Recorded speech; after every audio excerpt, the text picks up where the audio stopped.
That's a question I get a lot is, how much do improvements contribute? Because you hear people saying all the time, oh, if you put in new windows, market shows that it's going to get an additional $30,000. And I would love to know where these people come up with these numbers. Bottom line is, it's just market to market. There's no percentage. There's no direct number that you can correlate to it, because what may happen in Dallas may not happen in Plano. So you've got all these different areas. It totally depends on the neighborhood. It depends on your price point.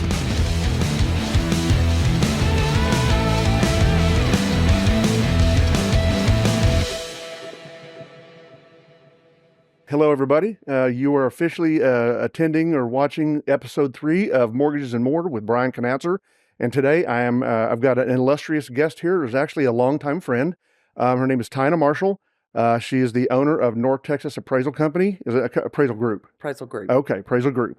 And not only that, but actually we knew each other back in the 70s and 80s at church back in the day, just by pure chance. When we had first moved to Frisco back in July of 2000, I'm sitting out on the front walk one day, and lo and behold, here she comes walking down the street, walking a golden retriever, I believe it was. And I'm like, Tyna? And next thing you know, we find out I'm in mortgage, she's an appraiser, and we've stayed connected ever since. So I really appreciate her being here today. Well, thanks for having me. It's good to be here. Awesome. So tell me a little bit about your family. Well, I am married, been married for over 26 years and have a 23-year-old son. And like you, have lots of dogs and cats. Yeah, So that's awesome. We live in Frisco, and we've been there.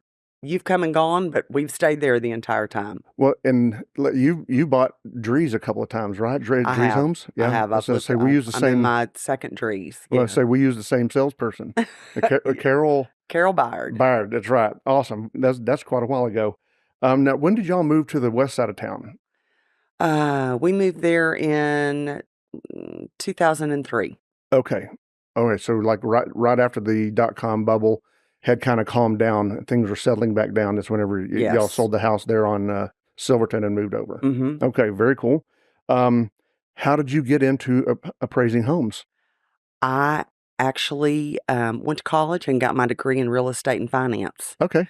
And just decided, okay, I'll try this. My mom and dad knew a guy who was a commercial appraiser, and she was like, he's an appraiser. He likes that. Why don't you do that? And I was like, okay, let's give it a shot. And so I just ended up, once I got out of college, I didn't attempt to do anything else. I went to work for a bank up in Ohio. Okay. Because that was right in the bank crisis in 83. S&Ls? Yeah. And so I was really nervous about staying in Texas and being able to actually get a job. So one of my professors was from Ohio, and he said, want to move to Ohio and be an appraiser? And I said, sure. Oh, very cool. How long were you there? 2.5 years. Okay, then you came back to Texas? Then I came back to Texas. All right, yeah. and you stayed in it? I stayed, yeah. Very cool. Awesome. So in a busy year, how many reports do you work on? How many appraisals? You know, not as many as we used to because of the criteria and all the I's that you've got to dot and T's that you've got to cross. But I would say, on average, 2 a day. Okay. So, but I mean, that'll keep you busy. That keeps me busy. So the majority of the amount of time that you spend on it's not the actual inspection itself, right? It's the building of the report. It's the report. I tell everybody, going and measuring and looking at a house is the easiest part of the process. Okay. You might be there 30 minutes. You might be there 2 hours, depending on the size of the house. But then when you go back and you sit behind that desk to do the analysis, I mean, some of them I'll work on for 2 days. Okay. Because I'm going back and I'm re-looking at data, and I'm, trying to figure out, is this the best sale? Is that the best sale? And it can, but I mean, I would say on average, 3 to 4 hours for sure is what you're going to put in on a report when you're sitting behind the desk. Am I correct in thinking that there's really not a lot of subjectivity to what you do? It's a lot of objectivity, and it's data crunching, and like you're saying, which are the best comps. So you're not really giving an opinion. You're compiling data that give us the report, that give us the value. Would you say that's right? Yes and no. Because let's face it, when somebody's buying a house, that's the most expensive purchase they're ever going to make. Yep. And that is the most emotional purchase Yeah. they are ever going to make. I try and talk our buyers out of being emotional, though, especially when they're the young ones, especially the ones who may have made offers on a couple of homes. As I'm counseling them through the process, I really work to make sure they say, listen, just keep it tactical. It's not emotional yet. The moment you're under contract and the moment that inspection's been done, then you can get as emotional as you want, right? But until then, be willing to be objective. Be willing to not give in to a seller that may be drawing such a hard line in the sand, or not being willing to make a repair that they need to make. Sometimes that causes you to need to cancel a contract. And I've got a multiple time client that's moving in from South Carolina to the Frisco area, actually, and they just canceled a contract on a home that they absolutely, it's in the right area. It's exactly what they want, right size. The price point was great for them. And lo and behold, they just could not get the seller to be willing to make a couple of the changes that they need to make after the inspection. And so they canceled. Now, we were going to be closing on November the 8th, and they're out of a house at the end of this month. So they're under a time crunch, or they're going to have to move in with family until they can get something found and help it get closed. But they still were willing to make that objective decision to not be emotional, to let it be tactful. And that's, I mean, and I get it. That's a hard, I think, I applaud you for counseling your buyers. I think it's really hard for people to get past that, though, because they've walked in the front door, they've looked at the floor plan, they imagine all of their stuff in there, although we always laugh at the houses that look so good. Mhm. And we always think, that stuff isn't going to stay there.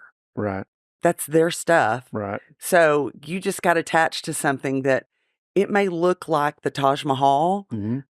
but now your stuff's got to go in there. And it's funny to think about all that. And so, yes, while we have all the tools given to us to do things with, more science-backed data, right? Mhm.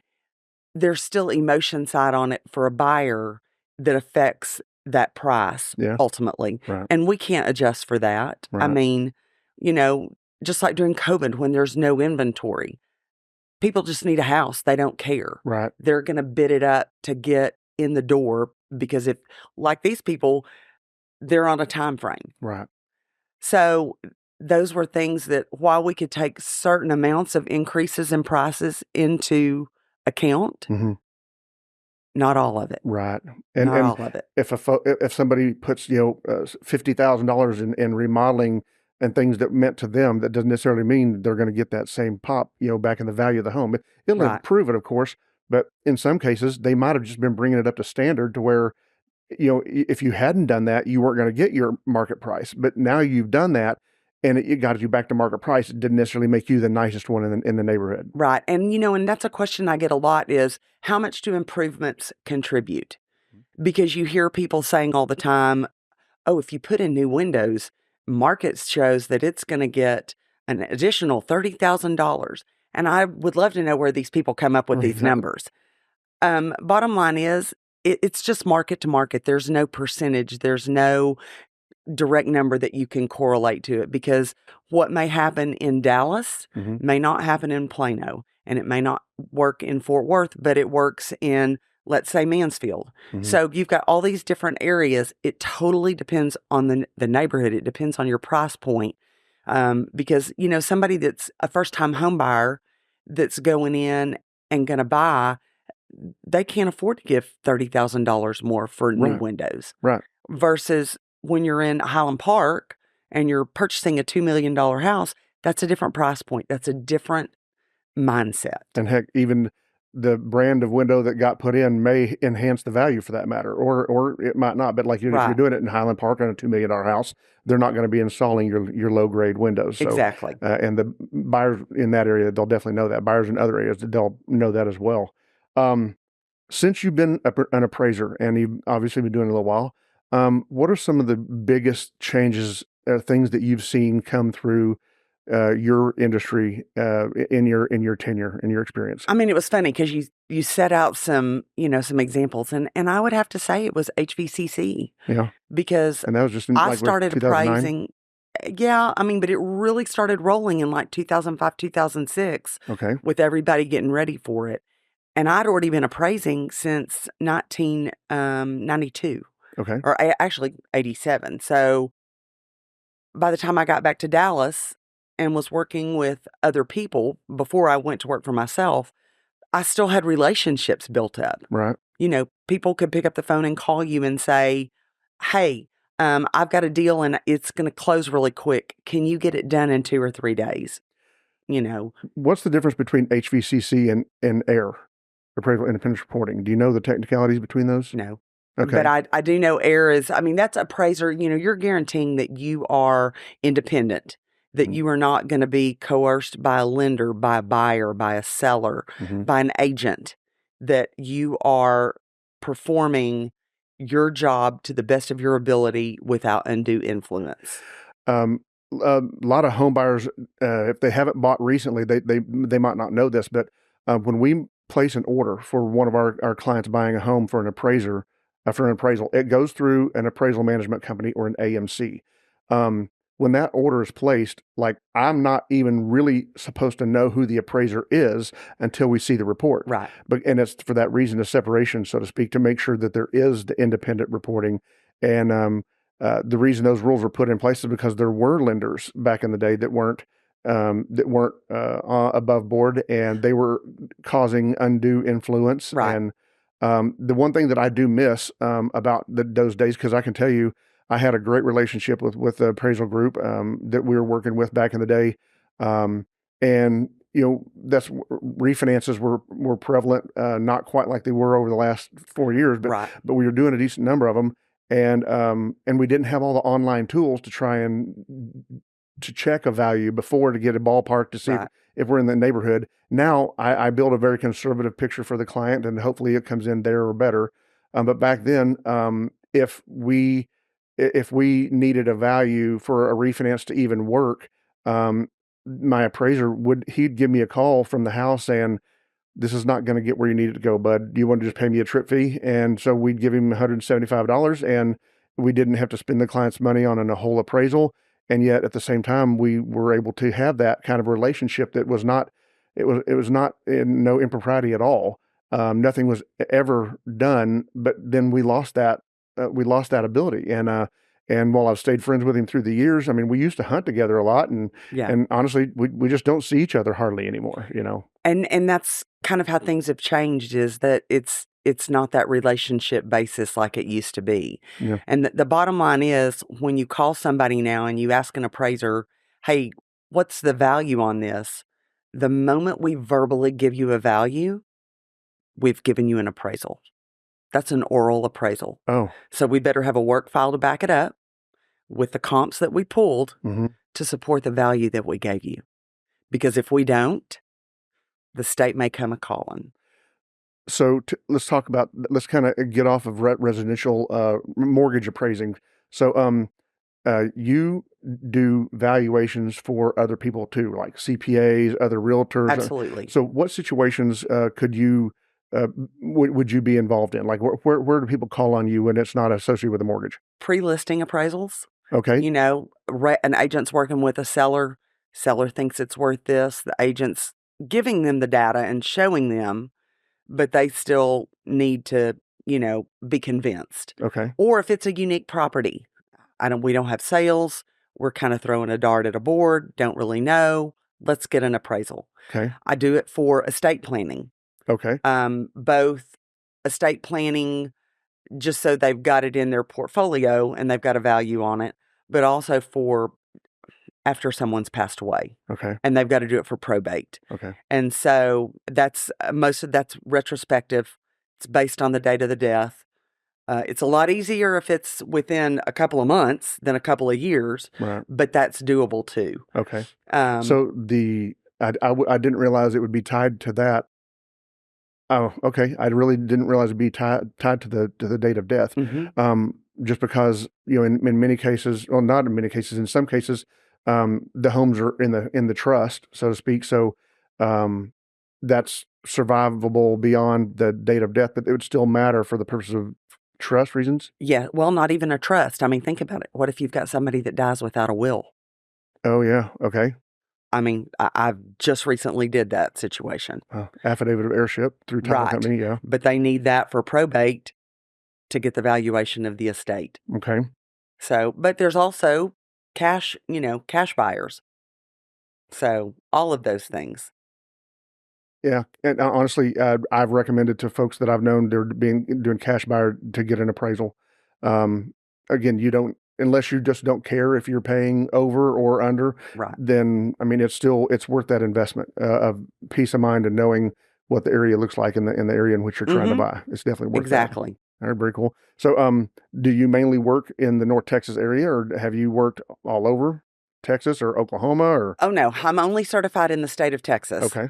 I could go anywhere in Texas and do it, but you have to be competent. So Okay. if I were to go to Austin, I'd really have to dig in with realtors and other appraisers and do a whole lot of research. So I really limit myself to the DFW Metroplex. Okay. And even that, it's better to be more narrow. Again, I would like to say I work wiser than to work harder, because if I'm driving an hour and a half one way, I'm spending a lot of time in the car. Right. Versus if I stay, within 25 to 30 miles, I'm not going to be near as out of my comfort zone. Okay. So, as an appraiser, are there any special certifications that may be desirable to have as an appraiser? So within the state of Texas, you can be a trainee, Okay. which is severely limited, right? You've got to work for somebody. And then you can either be licensed or you can be certified. And the Or difference in those two is education and experience. A lot of people go and get their license first and then get certified after that. I've done it since the very beginning. I went straight to certification because I already had my college degree. I already had the hours taken, and I already had a lot of the So that all goes into experience. appraisal licensing and certification. It's Wow. all state mandated. They run Really? it. Wow. That doesn't not easy to become an appraiser. No, because not only you've got to find somebody that's going to mentor you, that you can have For that how long? experience under. Depends. It's based on a number of hours, and Okay. I think it's around 2,000, but don't hold me to it. Again, I've had mine since 92, Right. so I don't know. And I do know they've continued to change things and evolve over the years. Okay. I haven't had a trainee for a long time. It's just little old me, and I'm good with that. Do you appraise on anything commercial? No, So only you're residential. Okay. No, if you're going to do commercial, then you go one higher and you get what's called a general certification. And Okay. that's even more education, classes, and experience. Okay. All right. I like to turn things, and those commercial projects can take you a long time. Yeah, the financing side of it takes quite a bit And longer as well. I need to, I'll get bored. Okay. I need something that's going to hold my interest. I got you. Very cool. Awesome. So, let's talk about the actual appraisal report and some things that go into it. So, how do you arrive at the square footage for a home, and what is included in that square footage and what's not? Okay. So they changed things in 2021. Okay. And Fannie Mae adopted what's called ANSI, American National. I even wrote this down. ANTE? ANSI. Oh, ANSI. ANSI. Okay. And it is the measuring criteria that we have to use now as appraisers. Okay. And it's very specific. Is it laser based? That actually has nothing to do with it. Really? Okay. It's what you measure and what you include in your square footage. The exact thing that you just asked about. Okay. So it is living area of a house. It does not include the garage. It does not include porches or patios. It doesn't include mother-in-law suites that are detached or barns or anything like that. Okay. So it's exterior measurements and Exterior measurements. yes, you do it to the brick. Really? Yes. I did not know that. I thought it was room to room. Mm-mm. That's interesting. And so even when you go upstairs to the second story, because, we've got a lot of houses that are not boxes. Right. And so you've got to include your exterior where it goes to the brick on those measurements as well. How do you do that in a second story? I look at where the exterior walls are. Yeah. And I know where they go to.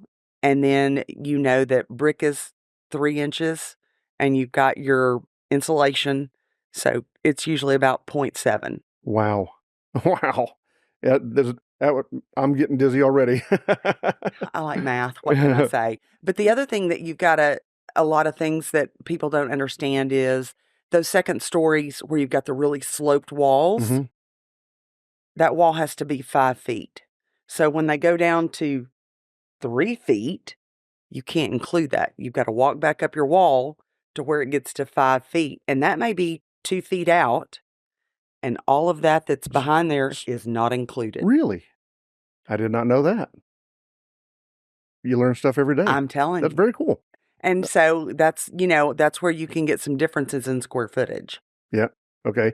Well, and I've seen that before as well with, again, buyers and listing agents that didn't have a pre-listing appraisal done. There might be a misunderstanding as to what was being on the tax rolls versus Right. what Because the actual comes builders in. added in a media room later, or they said they were going to start with a media room and they didn't put it in. That's why, again, I tell people, because I know a lot of agencies out there a lot of the brokerage firms want their agents to have verification sources. So that's why I tell them, spend the money and get it measured. Yeah. It's going to start at $150. Yeah. Even if it's $250, isn't it worth it to know what your square footage is? Yeah. Take the guesswork out of Don't it. leave money on the table. Exactly. So, are there different types of inspections that you do through the appraisal process? Maybe for different types of loans or for other different reasons. And like, do you know what I'm saying? I know what you're saying. So, like if I'm doing it for a cash buyer or if I'm doing it for a mortgage, Mhm. it's all the same. Okay. The big difference is going to be between FHA and conventional Okay. because FHA has more regulations.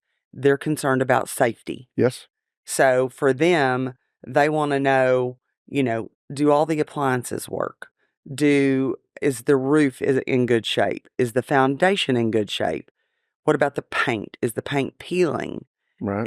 Do we need to worry if it was built before 1976? Is it lead-based paint? Mhm. All things that have to be taken into consideration. And conventional doesn't really, none of that. Conventional, really, the two things that I always say that they worry about, your roof and your foundation. Okay. Because if those are cracking, you've got to note it.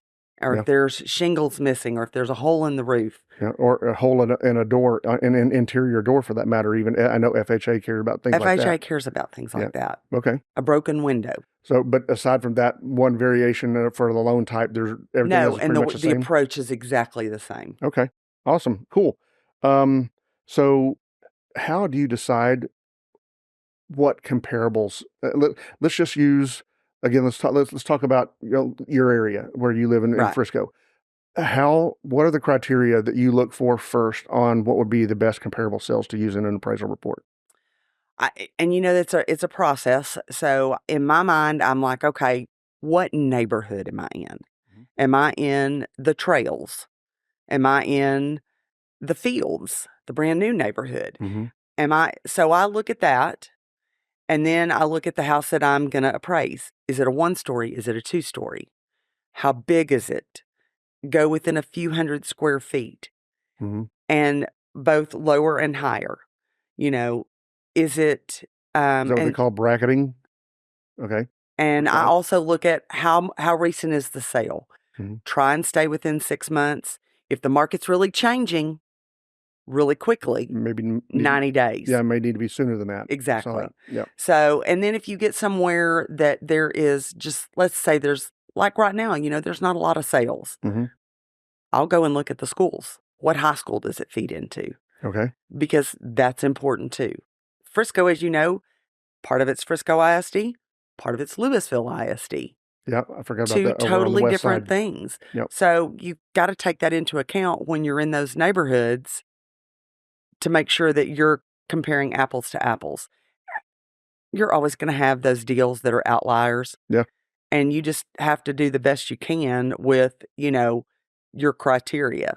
You're talking about using comps that are more recent if you're in a rapidly changing environment. I remember seeing appraisal reports come in where Let's say we're in October and a sale was in June, which is within 6 months. There for a while, appraisers were making market adjustments for the difference between what the market looks like now versus what it looked like in June for that exact same comp, and they were adding that to that adjusted value. Yes. So we saw that happening, a decent A amount lot. actually. Yeah, it was a A lot. lot. So And that's cool. the thing is, there's also the opposite of that. When somebody sells in November or December, and you're in March appraising, and people are moving, then that's when things are starting to uptick in that spring market versus a slower market. So there is a misconception, I believe, and I think it's among home buyers, homeowners, but also I've had realtors that have this a belief that we've talked through a few times. But how is a dollar per square foot average arrived at? How does that happen? Well, it's really not. Say that again. It's not. It's because not a dollar. our values are based on individual adjustments. Okay. Okay. The agents are really the ones that use that price per square foot because they get our value and they divide it by the square footage, and that's price per square foot. Yeah. But that price per square foot for that particular house has a pool, so it's higher. Not going to be the same as one. Not going to be the same same house one without a pool. without a pool. Got it. And agents tend to, and this is how they're taught. So I am not knocking them by any means. They go in, they do their CMA, they've got a high, they've got a low, they've got a median, and they're going to plunk their price in there, probably depending more on market conditions, right? Right. But also, I want to get my buyer the best money available. So we're going to go at the top end of the market. But that top end of the market, if they didn't pull out houses with pools or houses that are on green belts or that back to a golf course, or back to a major road. exactly. I mean, like all those things, right. not just the good things, the bad things affect those numbers. So,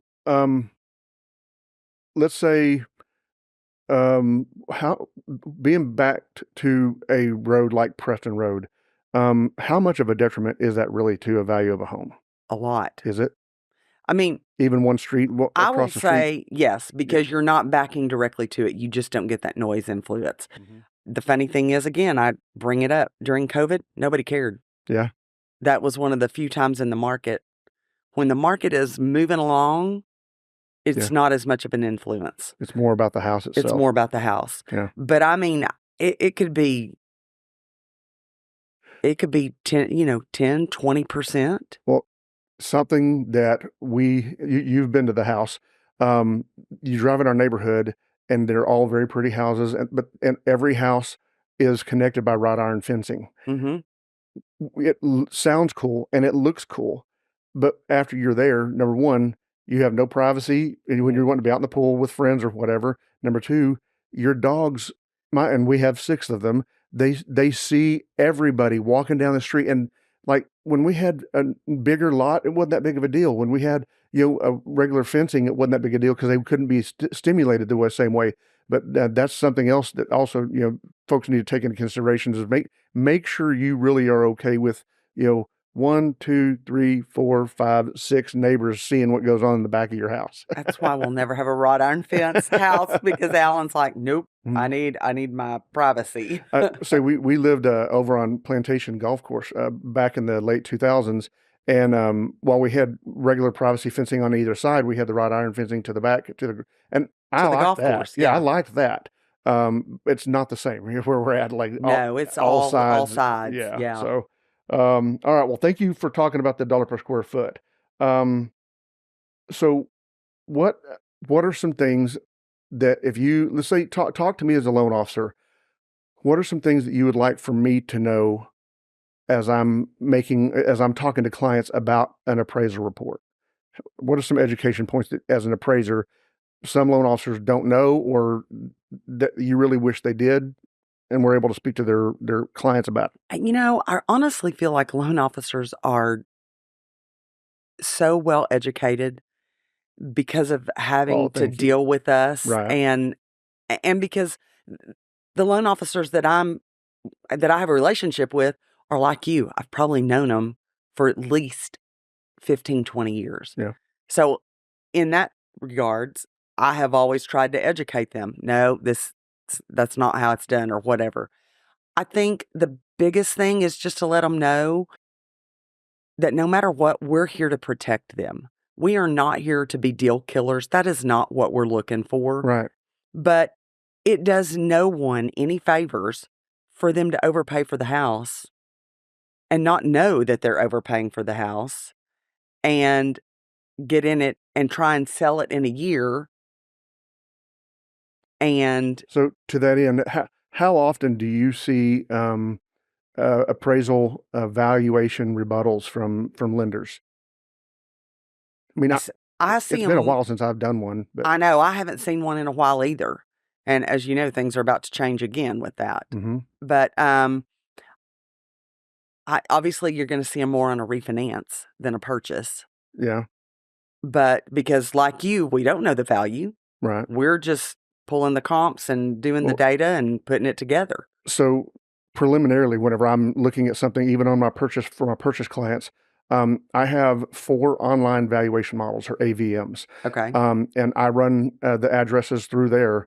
And sometimes they give me a wide range of values, and I know that if one comes in super high, it's probably not going to be the right It's one. an outlier. Right. Throw it out. And Yeah. same thing if something comes in really, really low. Most of the time, I do have an outlier. Like one of the 4 engines does show me an estimated value that's going to be high or low.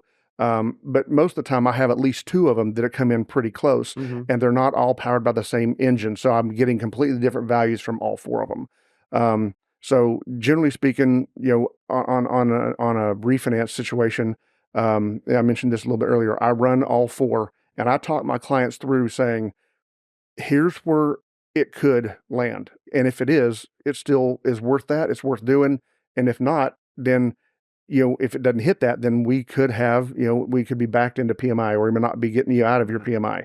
But I always tell them, this is not scientific. It's definitely not an appraisal report. So I'm giving you an educated opinion as to whether or not it's worth making the investment to see if we can move forward or not. So, but I know that that's a very simplistic view of how to value properties. Yeah. It is, but at least it gives you a basis for what you're going to do. Yeah.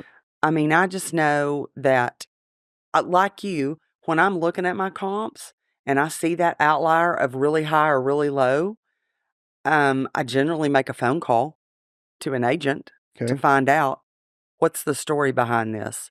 This seems like it's sold really low for this neighborhood. What's going on? And 9 times out of 10, There's a that story. agent will respond Yeah, there's usually a and story there give me too. a story. And then I'm like, okay, I get it. Okay. I did an appraisal the other day that the difference in the list price and the final sales price. And I was like, and it was a pretty short jump in time. And I was like, what's the story? And the agent came back with this long paragraph. And I was like, okay, I get it. This is Okay. great information. This is what I needed to know. Because again, as I'm writing up this appraisal, I'm also painting a story for your underwriter. Right. And they need to be able to read it and connect the dots as to why I went from point A to point B and how I got to that value. And if I don't do a good job of painting that story, Mm-hmm. it's going to call for conditions and additional information and cause everything to be delayed even more. Yeah. So it's been a couple of years, and this was on a one of those cabins up in Broken Bow, the really nice ones. And I mean, yeah, it was like a $1.8 million appraisal. The loan amount was like 1.1 million. I've never seen this happen before or since. But they asked for an additional comp. We got the underwriter an additional comp, and then the underwriter cut the value by $250,000 just on their own whim. But I'm like, that we don't do that. So But you know what's funny is they have that ability to do it. yeah, You don't see it very often. no, though. not. I mean, I don't ever remember seeing it before. But the thing about it, we nobody really even told us that kind of had happened. So we kind of got a little shocker right there towards the end because it Right. changed the loan to value and it changed the discount cost for the client. So we had to go back and Oops. make an adjustment. So Yeah. but well, we've had a treasure trove of information on appraisals, and I'm grateful for you coming, Tyna. Thank you so much. Absolutely. I'm here So, to help and educate, yeah, because it is a process. Yep. It's a necessary process, and it can be very. I mean, I hear from talking to buyers and sellers when I go to their houses or I see them on site. It raises their anxiety Yeah. because they know they're waiting on that number Hmm. to make sure that their deal's going to move forward. Right. And honestly, they are all waiting on that number. And me and my team, the moment the appraisal comes in, I call it giving a static update. Like we immediately reach out to all sides, including title, Hmm. buyers, listing agent, buyer's agent, letting them know, hey, we met value, no need to repairs, congratulations, on to the next phase. So it's an anticipatory moment, and we try and help them alleviate that stress as soon as we hear or as soon as Yeah. we see the report. So, okay. Well, so I want to point something out or just remind everybody, um, Tyna and other appraisers, they do appraisals that aren't just tied to mortgages. So if you're a CPA and you need help with like estate planning, like she had mentioned, if you're a financial advisor and you have a situation that you could use, if you are an attorney, and I hate to bring up divorces, but divorces, they do come into play. Yeah. And reach out to Tyna. We'll have her information in the comment section. Or you can reach out to me and I'll make sure you're getting connected with her. But yeah, reach out to her if you need something in the way of an appraisal, even if it's not tied to a mortgage. Cool. Great. All right. Thank you. Thank you, ma'am. I appreciate it. Thank you all for watching. Have a great day.